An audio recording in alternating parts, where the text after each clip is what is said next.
Gaano ba kalala yung mga death threats na nakukuha ninyo ngayon? Buntong hininga na lang, no?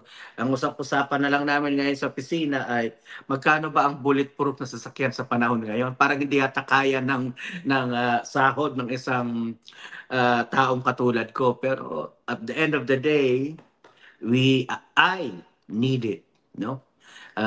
Our executive director needs it. No? So because hindi biro po itong pinasok namin, no? Yung mukha ko masyado nang sikat sa Pogo community. So by the week tumataas ang presyo. Eh, hindi na biro yung presyong ipinapataw nila sa aming mga ulo. So we have to make sure na we have to secure ourselves also. Para sa bayan, ito po ang kapalit. Sana huwag naman mangyari yung kinatatakutan ng iba, no? Because you're doing great work dyan sa PAOK. Alam ko hindi nyo sasabihin ito, pero obviously nabuhay yung PAOK nung nagpalit yung administrasyon. I mean, basta kumaga nabuo yung na bumalik yung vitality. Napaka-importante ng trabahong ginagawa ninyo. Dun po sa mga nanonood, kayo na po mag-connect ng dots. Okay? Kung bakit hindi na masyadong nagagawa ito noong nakaraang administrasyon. Anyway, pag-usapan natin yung mga protector. Okay? Una kong tanong dyan, Pampanga. May malaking raid kayong ginawa sa Porac. Tapos sa Bamban. Hindi naman siguro mag-i-exist yung mga pogo na yan kung walang protector. Binanggit nyo naman yun sa Bamban, di ba? Si Alice Guo. Dito sa Porac, gaano ba kalawak yung protection na nakukuha nila? At pwede bang hindi alam yan ng mga governor, congressmen, hanggang mayor lang ba yan? As of now, wala pa kaming ebidensya na magtuturo lagpas doon sa mga naging kapabayaan ng alkalde at saka ng LGU. No? But of course, that doesn't mean, Christian, that we're not digging. It simply means na as of the moment, July 1, yung ebidensyang nakakalap namin hanggang dito pa lamang.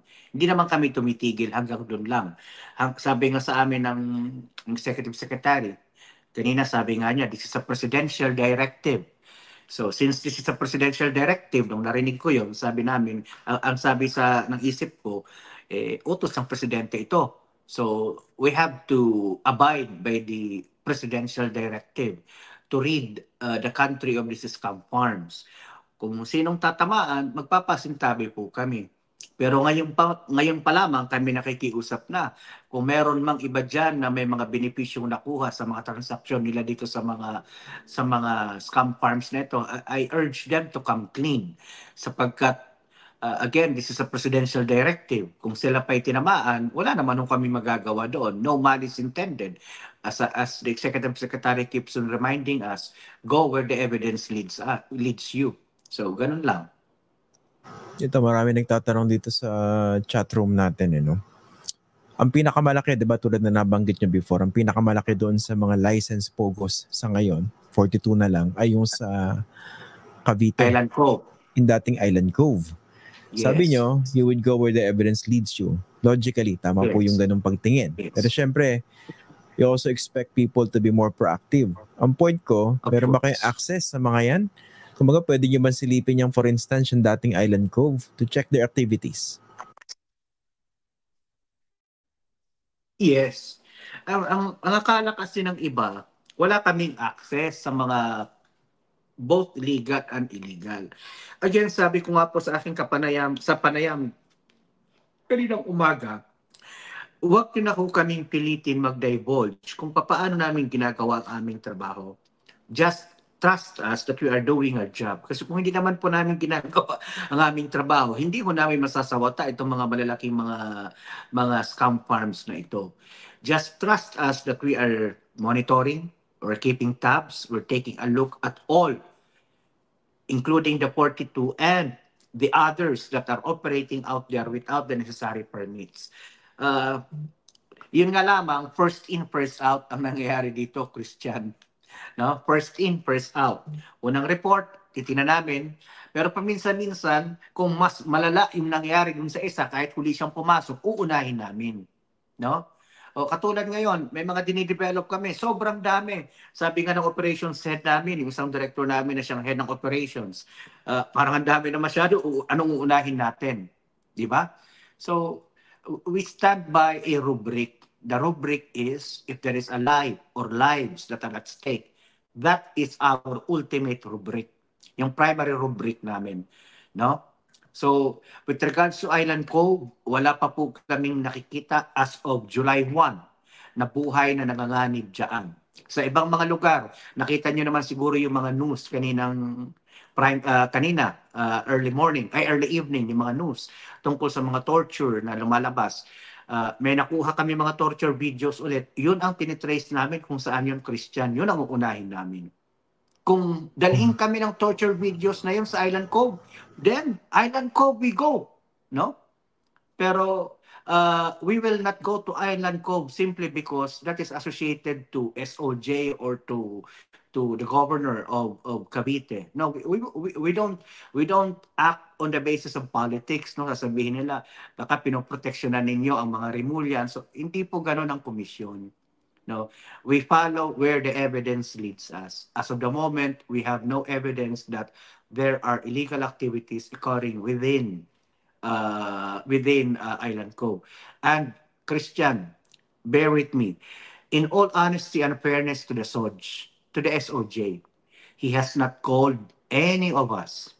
He has not called the executive secretary, the undersecretary, and even myself and the other directors. Wala naman siyang tawag. I can look you straight in the eye at sasabihin ko sa iyo, wala kami natatanggap na ganyang mga tawag mula sa SOJ because I am confident na wala silang kinalaman doon sa operation ng Pogohad na yan. It was merely a transactional relationship between them and the persons who own Island Cove now. Binenta lang yung property, in short. Okay. Yes. Naalala ko, professor kayo dati, no? Sabi nyo. Naalala ko, binabanggit nyo, rubric eh. Professor na professor eh. Pag mag-grade kayo, gumagamit kayo ng rubrics. Okay. Yes, sir. Yes, sir. Okay. So sabi nyo, hindi kayo tinatawagan ni Justice Secretary Remulla o ng mga politikong kasama niya, no? Pero ibang politiko, pero ba nagpaparamdam sa inyo? Kasi mas lumalawak yung operasyon na ginagawa ninyo eh. Yung mga nagpaparamdam ba? I'm sure sa mga boss ko, sa akin meron din, pero pag napupunta na po doon ang usapan, nagpapasintabi po ako that I could not compromise certain aspects of my work, no? So, naintindihan naman po nila yan kasi siguro naman hindi ako aabot sa puntong ito ng trabaho ko kung wala rin akong karanasang politikal, no? So, we have common friends in politics, no? So, but when discussions delve into my work or the work of the commission, in all honesty and fairness, I just say we have to stop this discussion, but that doesn't end our friendship. Inuman na lang tayo ulit. Okay. Yung paramdam na yan, hanggang saan ba umabot? Ano ba exactly yung sinabi? Without naming names,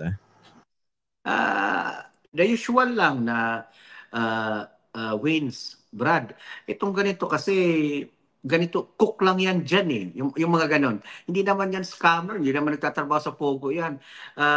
Tatrabaho lang yan sa grocery, nagtatrabaho lang yan dyan sa kitchen. Baka naman pwedeng wag na nating i-blacklist, ipa-report and so on. Kaya lang, ang aming prinsipyo dito ay pag nahuli ka pa doon sa scam farm na yan, you have to prove the legality of your immigration status. Failure to do so means you are a candidate for deportation and blacklisting. So, kahit cook ka lang, kung mali naman talaga ang papel na hawak mo, i-deport ka po talaga namin. In short, may mga nanga-arbor sa inyo. Arbor. Yun nga. That's the term. Yung term dyan, di ba? Ina-arbor. Tama po, arbor. Pero ibang nagpaparamdam, baka naman silipin nyo pa tong operasyon sa amin, May mga ganun ba? Wala namang mas ganun. malaki yan. Kasi pag alam nila, sinabi nilang, wag yun ang trabahuin yung ganito, that will go up on our list. Yan ang mauna. So, no one would do that. Alam nilang sila mauna pag lumapit sila na ganun ang kanilang hihingin. May nag-offer ba ng na limpak-limpak na salapi? Kasi malaking pera involved dyan, no? Yung sinubukan kayong silawin ng salapi. Ganito ang prinsipyo ko, Christian. I give them a price that they could not afford. 1 billion pesos per head. 1 billion pesos per head. Ano yan, mga director? Arbor. Pag Arbor sila, sabi ko, sige, 1 billion. Cold cash. Okay. Not, Okay. Clarify ko lang kasi may marami ring trolls dito ngayon, no? Mga protector ng Chinese Pogos, mga nanonood din. No? Baka nag-ooperate pa yun doon sa mga scam farms na hindi nyo pa nare-raid. Sarcastic po si Sir Winston Casio. Ibig sabihin, kumbaga sa negotiation nyo, magbibigay ng offer na talagang deal breaker. Okay? Yes. Yan ang ibig sabihin nun. An offer that definitely they would refuse. Sarcasm po yung pinag-uusapan. Sarcasm po yung pinag-uusapan namin.